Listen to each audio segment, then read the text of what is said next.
اللہ کے نام سے شروع کرتا ہوں جو بہت مہربان نہایت رحم والا ہے۔ معزز سامعین کرام، السلام علیکم۔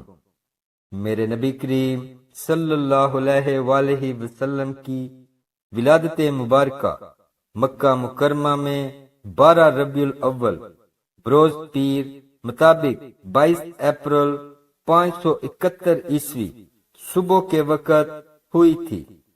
ابن سعد کی روایت میں ہے کہ نبی کریم صلی اللہ علیہ وآلہ وسلم کی والدہ نے فرمایا، جب آپ صلی اللہ علیہ وآلہ وسلم کی ولادت ہوئی تو میرے جسم سے ایک نور نکلا جس سے ملک شام کے محل روشن ہو گئے۔ امام احمد نے ارباز بن ساریہ رضی اللہ عنہ سے بھی اسی مضمون کی ایک روایت نقل فرمائی ہے۔ بہقی کی روایت میں ہے کہ ولادت کے وقت بعض واقعات نبوت کے پیش خیمے کے طور پر ظہور پذیر ہوئے، یعنی ایوان کسرا کے 14 کنگورے گر گئے، مجوس کا آتش کدہ ٹھنڈا ہو گیا، بحیرہ سادہ خشک ہو گیا اور اس کے گرجے منہدم ہو گئے۔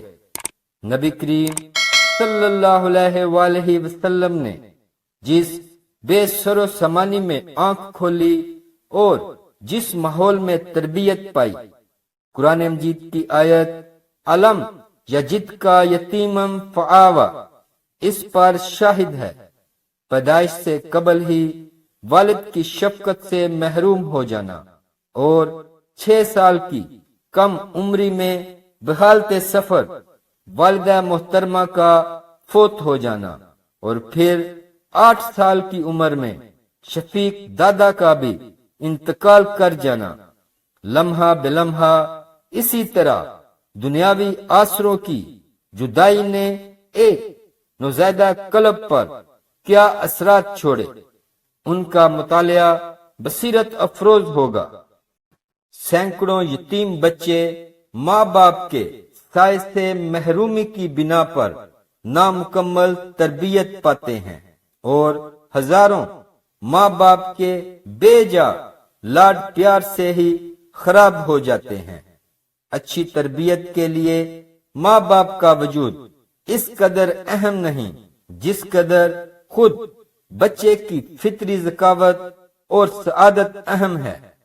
خارجی ماحول اپنے اثرات ڈالے بغیر نہیں رہ سکتے، لیکن یہ اثرات کیا رنگ پکڑتے ہیں اور ماحول کی کون سی تعبیر قبول کرتے ہیں، اس کا دار و مدار بڑی حد تک بچے کی جبلی فطرت پر ہوتا ہے یا اس رہبری پر جو انسانی فطرت کو لمحہ بلمحہ قدرت سے حاصل ہوتی رہتی ہے۔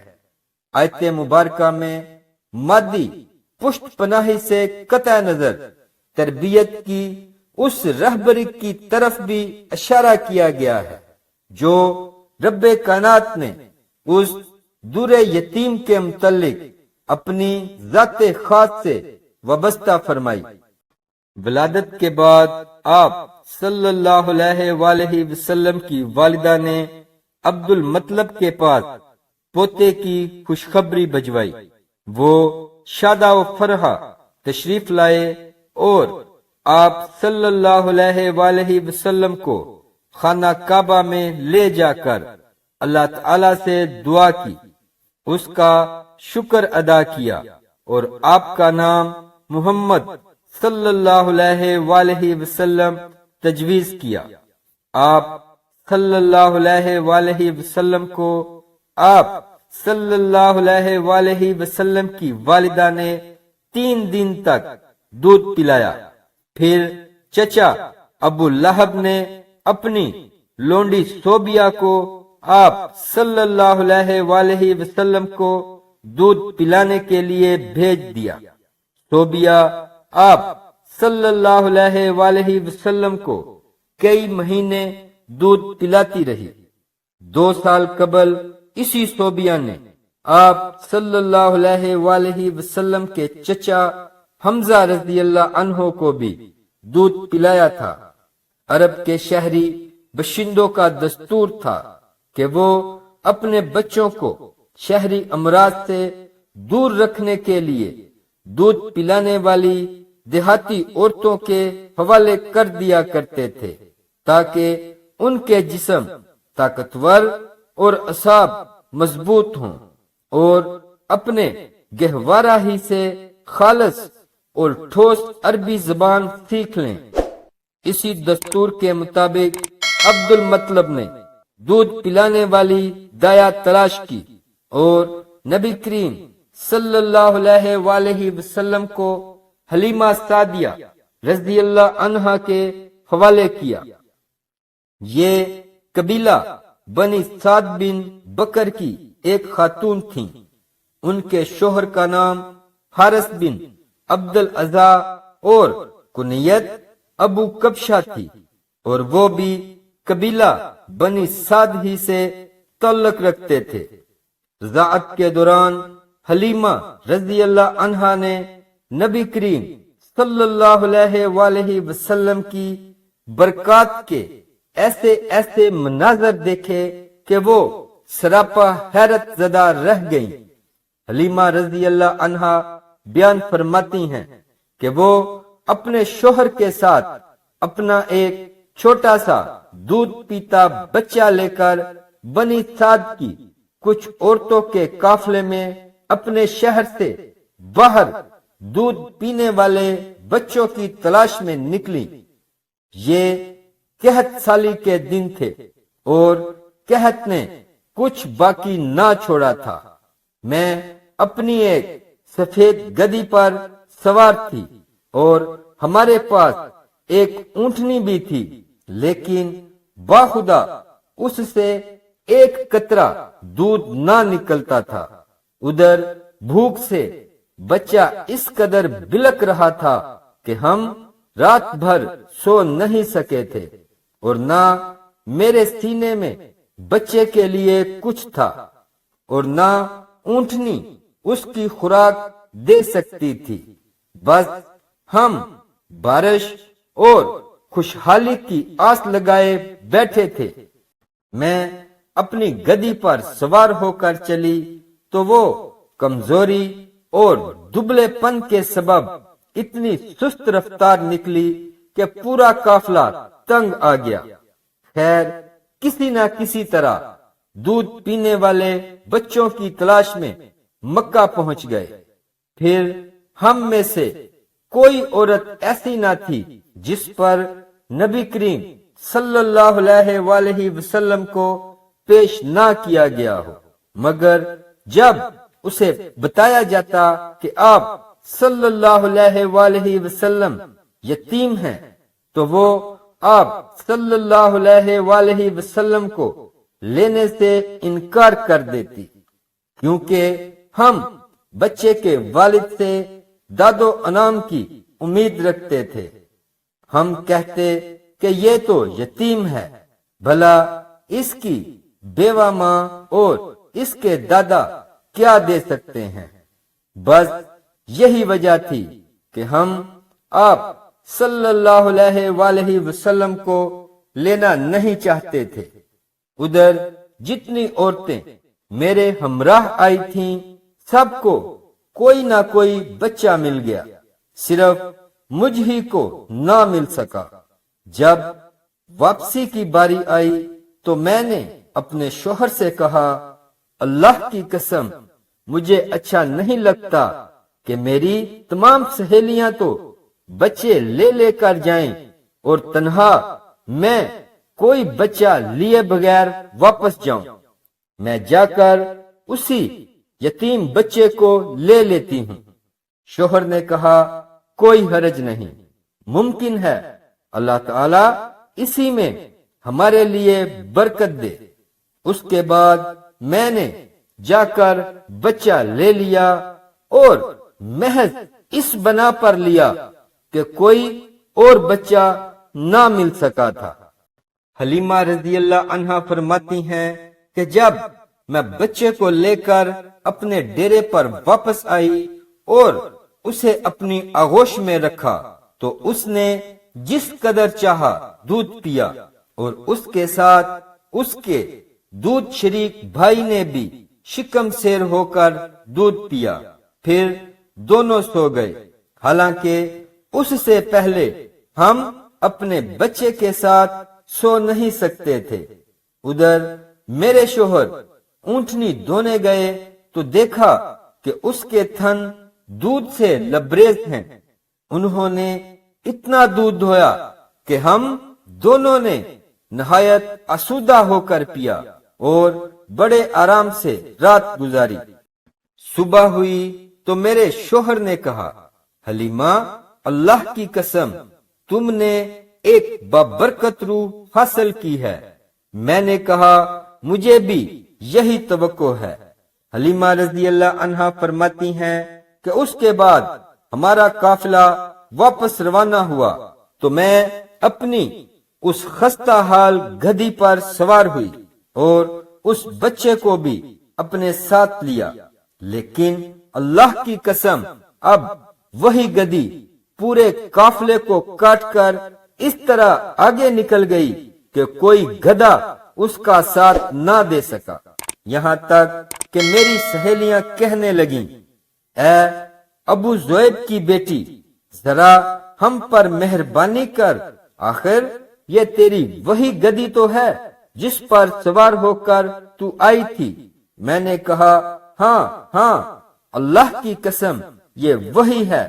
انہوں نے کہا، یقیناً اس بچے کا کوئی خاص معاملہ ہے۔ پھر ہم بنو سعد میں اپنے گھروں کو واپس آ گئے۔ ہمارا علاقہ روئے زمین کا سب سے زیادہ قحط زدہ علاقہ تھا، لیکن ہماری واپسی کے بعد میری بکریاں چرنے جاتی تو آسودہ حال اور دودھ سے بھرپور واپس آتی۔ ہم دودھ دھوتے اور پیتے، جبکہ کسی انسان کو دودھ کا ایک قطرہ بھی نصیب نہ ہوتا، اور ان کے جانوروں کے تھنوں میں دودھ سرے سے رہا ہی نہ تھا۔ حلیمہ رضی اللہ عنہا فرماتی ہیں کہ اس بچے کے آنے کے بعد سے ہم اللہ تعالی کی طرف سے مسلسل اضافے اور خیر کا مشاہدہ کرتے رہے۔ آپ صلی اللہ علیہ وآلہ وسلم نے ابتدائی عمر کے 4 سال حلیمہ رضی اللہ عنہا کی گود میں ان کے خاوند حارث کے کندھوں پر اور ان کی بیٹی شیما کے ساتھ کھیل کود میں گزارے۔ آپ صلی اللہ علیہ وآلہ وسلم حلیمہ رضی اللہ عنہا کی بکریوں کے بچوں کے ساتھ کھیلتے اور بڑے ہونے کے بعد شیما کے ساتھ انہیں جنگل سے واپس لے آتے۔ اہل عرب میں بنو حوازن اور خصوصاً بنو سعد کی زبان فصاحت میں مشہور تھی۔ آمنہ کے لال صلی اللہ علیہ وآلہ وسلم نے اسی فضا میں باتیں کرنا سیکھا۔ حلیمہ رضی اللہ عنہا کے گھر سے آپ صلی اللہ علیہ وآلہ وسلم جب واپس اپنی والدہ کے گھر لوٹے تو کنیز برقع لیے پھرتی تھیں۔ اسے آپ صلی اللہ علیہ وآلہ وسلم سے بے حد محبت تھی۔ والدہ محترمہ خاوند کی جدائی میں مغموم و سوگوار رہتی تھی۔ آپ صلی اللہ علیہ وآلہ وسلم جب 6 سال کے ہوئے تو آمنہ رضی اللہ عنہا کا ارادہ ہوا کہ وہ اپنے متوفی شوہر کی یاد وفا میں یثرب جا کر ان کی قبر کی زیارت کریں۔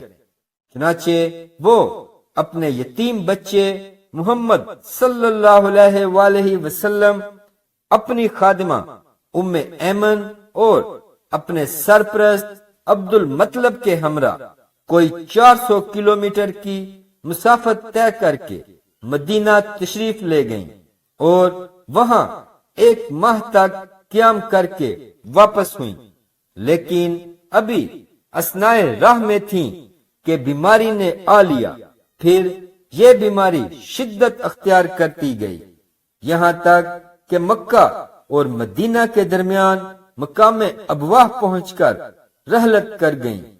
کمسن محمد صلی اللہ علیہ وآلہ وسلم ایک مرتبہ پھر دنیاوی اعتبار سے بہیار و مددگار رہ گئے۔ بوڑھے عبد المطلب اپنے پوتے کو لے کر مکہ پہنچے۔ ان کا دل اپنے اس یتیم پوتے کی محبت و شفقت کے جذبات سے لبریز تھا، کیونکہ اب اسے ایک نیا زخم لگا تھا جس نے پرانے زخموں کو کریت دیا تھا۔ عبد المطلب کے جذبات میں پوتے کے لیے ایسی رقت تھی کہ ان کی اپنی حقیقی اولاد میں سے بھی کسی کے لیے ایسی رقت نہ تھی۔ چنانچہ قسمت نے آپ صلی اللہ علیہ وآلہ وسلم کو تنہائی کے جس صحرا میں لا کھڑا کیا تھا، عبد المطلب اس میں آپ صلی اللہ علیہ وآلہ وسلم کو تنہا چھوڑنے کے لیے تیار نہ تھے، بلکہ آپ صلی اللہ علیہ وآلہ وسلم کو اپنی اولاد سے بھی بڑھ کر چاہتے اور بڑوں کی طرح آپ صلی اللہ علیہ وآلہ وسلم کا احترام کرتے تھے۔ آپ صلی اللہ علیہ وآلہ وسلم کی عمر ابھی 8 سال 2 مہینے 10 دن کی ہوئی تھی کہ آپ صلی اللہ علیہ وآلہ وسلم کے نازک دل کو ایک اور ٹھیس لگی اور دادا عبد المطلب کا 82 سال کی عمر میں مکہ میں انتقال ہو گیا۔ دادا وفات کے وقت اپنے یتیم پوتے کو اپنے بیٹے ابو طالب کے حوالے کر گئے، جو آپ صلی اللہ علیہ وآلہ وسلم کے والد عبداللہ کے سگے بھائی تھے۔ ابو طالب پختہ عمر کے تھے۔ ان کی شادی عرصہ ہوا فاطمہ اسدیہ سے ہو چکی تھی، لیکن اس وقت ان کا صرف ایک ہی کم سن بچہ طالب تھا۔ بعد میں انہی سے دوسرے بہن بھائیوں کے ساتھ بالترتیب مولا علی رضی اللہ عنہ بھی پیدا ہوئے۔ دونوں میاں بیوی نے بھتیجے کو ہاتھوں ہاتھ لیا اور حقیقی بیٹے کی طرح پرورش کرنے لگے۔ آپ صلی اللہ علیہ وآلہ وسلم کو ماں کی لٹی ہوئی ممتا ہی نہیں، باپ کا پیار بھی مل گیا اور کھیلنے کے لیے ایک چھوٹا سا بھائی بھی۔ کمسن محمد صلی اللہ علیہ وآلہ وسلم کی زندگی کا نیا دور شروع ہو چکا تھا۔ اس کی حدود نہایت واضح تھیں۔ متوسط الحال ابو طالب کا مختصر گھرانہ، چچا کا محبت بھرا سلوک، چچی کا ماں کا سا پیار اور اپنے سے چند سال کم عمر ننا طالب کھیلنے، دن بھر بکریوں کی رکھوالی، جنگل میں انہیں چراتے رہنا، جھڑ بیری کے بیر کھانا اور اونٹوں کی مہار پکڑنا، بکری کے بچوں سے پیار کرنا، گھر کے چھوٹے موٹے کام کر دینا۔ اس عمر میں اور اس ماحول میں اس کے سوا اور کیا مشاغل ہو سکتے تھے؟ ابن اساکر نے جہینیہ بن عرفتہ سے روایت کی ہے کہ جب وہ مکہ آئے تو قریش کے لوگ ابو طالب سے کہہ رہے تھے کہ وادی قحط کا شکار ہے، بال بچے فاقے کی زد میں ہیں، چلیے بارش کی دعا کیجیے۔ ابو طالب ایک بچہ ساتھ لے کر باہر تشریف لائے۔ بچہ انتہائی پر نور معلوم ہوتا تھا۔ اس کے ارد گرد اور بھی بچے تھے۔ ابو طالب نے محمد صلی اللہ علیہ وآلہ وسلم کا ہاتھ پکڑ کر ان کی پیٹھ کعبے کی دیوار سے ٹیک لگا دی۔ آپ صلی اللہ علیہ وآلہ وسلم نے ان کی انگلی پکڑ رکھی تھی۔ اس وقت آسمان پر بادل کا ایک ٹکڑا بھی نہ تھا، لیکن دیکھتے ہی دیکھتے ادھر ادھر سے بادلوں کی آمد شروع ہو گئی اور ایسی دھواں دار بارش ہوئی کہ وادی میں سیلاب آ گیا اور شہر و بیاباں شاداب ہو گئے۔ بعد میں ابو طالب نے اسی واقعے کی طرف اشارہ کرتے ہوئے محمد صلی اللہ علیہ وآلہ وسلم کی مداح میں کہا تھا، وہ خوبصورت ہیں، ان کے چہرے سے بارش کا فیضان طلب کیا جاتا ہے، یتیموں کے ماوا اور بیواؤں کے محافظ ہیں۔ سادہ زندگی اور اس کی ذمہ داریوں نے نبی کریم صلی اللہ علیہ وآلہ وسلم پر کم عمری ہی میں اثر ڈالا ہوگا، اور زندگی کو خوش باشی اور لا ابالی کی نظر سے دیکھنے کی بجائے اس پر سنجیدگی سے غور کرنے پر مائل کیا ہوگا۔ شاید یہی وجہ تھی کہ آپ صلی اللہ علیہ وآلہ وسلم 12 سال کی عمر ہی میں چچا کے ساتھ تجارتی قافلوں میں جانے کے مشتاق نظر آتے ہیں اور ساتھ چلنے کے لیے اصرار کرتے ہیں۔ حلیم چچا محبوب بھتیجے کی فرمائش کیسے ٹالتے؟ کم عمری کے باوجود طویل سفر پر لے جانے کے لیے تیار ہو گئے۔ ابو طالب آپ صلی اللہ علیہ وآلہ وسلم کو ساتھ لے کر ملک شام کے سفر پر نکلے اور بصرہ پہنچے۔ بصرہ شام کا ایک مقام اور حوران کا مرکزی شہر ہے۔ اس وقت یہ جزیرۃ العرب کے رومی مقبوضات کا دارالحکومت تھا۔ اس شہر میں جرجیس نامی ایک راہب رہتا تھا۔ جب قافلے نے وہاں پڑاؤ ڈالا تو یہ راہب اپنے گجے سے نکل کر قافلے کے اندر آیا اور اس کی میزبانی کی، حالانکہ اس سے پہلے وہ کبھی اپنے گرجے سے نہیں نکلا تھا۔ اس نے نبی کریم صلی اللہ علیہ وآلہ وسلم کو آپ صلی اللہ علیہ وآلہ وسلم کے اوصاف کی بنا پر پہچان لیا اور آپ صلی اللہ علیہ وآلہ وسلم کا ہاتھ پکڑ کر کہا، یہ سید العالمین صلی اللہ علیہ وآلہ وسلم ہیں اور اللہ تعالی نے انہیں رحمت للعالمین صلی اللہ علیہ وآلہ وسلم بنا کر بھیجا ہے۔ ابو طالب نے کہا، آپ کو یہ کیسے معلوم ہوا؟ اس راہب نے کہا، تم لوگ جب گھاٹی کے اس جانب نمودار ہوئے تو کوئی بھی درخت یا پتھر ایسا نہیں تھا جو سجدہ کے لیے جھک نہ گیا ہو، اور یہ چیزیں انبیاء علیہ السلام کے علاوہ کسی انسان کو سجدہ نہیں کرتی۔ پھر میں انہیں مہر نبوت سے پہچانتا ہوں، جو کندھے کے نیچے نرم ہڈی کے پاس سیب کی طرح ہے، اور ہم انہیں اپنی کتابوں میں بھی پاتے ہیں۔ اس کے بعد اس راہب نے ابو طالب سے کہا کہ انہیں ملک شام نہ لے جاؤ، کیونکہ یہود سے خطرہ ہے کہ کہیں وہ انہیں کوئی نقصان نہ پہنچائیں۔ اس پر ابو طالب نے آپ صلی اللہ علیہ وآلہ وسلم کو مکہ واپس بھیج دیا۔ قریش تمام تر تجارت پیشہ تھے۔ بنو فہر کا نام قریش اسی پیشے کی وجہ سے ہی پڑا تھا۔ قریش کا ہر گھر تجارت میں مصروف تھا۔ مقامی پیداوار برآمد کرنا اور اس کے معاوضے میں غلہ، کپڑا، برتن، اسلحہ، سونا، چاندی وغیرہ درآمد کرنا ان کا محبوب مشغلہ تھا۔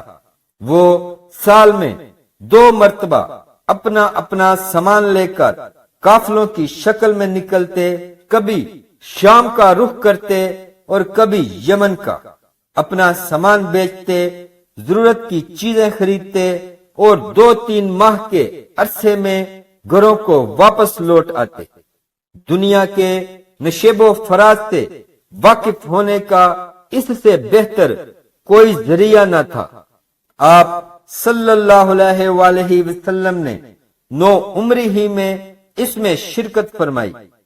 آپ صلی اللہ علیہ وآلہ وسلم کو بچپن سے اجتماعی کاموں میں اتنا لگاؤ اور دلچسپی ہے کہ جب بیت اللہ کی تعمیر ہو رہی تھی تو آپ صلی اللہ علیہ وآلہ وسلم بھی قریش مکہ کے ساتھ پتھر اٹھا کر لا رہے ہیں، اور شرم و حیا اتنی غالب ہے کہ جب آپ صلی اللہ علیہ وآلہ وسلم کے چچا عباس رضی اللہ عنہ دیکھتے ہیں کہ آپ صلی اللہ علیہ وآلہ وسلم ننگے کندھے پر پتھر اٹھا کر لا رہے ہیں تو ترس کھاتے ہوئے آپ صلی اللہ علیہ وآلہ وسلم کا تہبند کھول کر کندھے پر رکھ دیا۔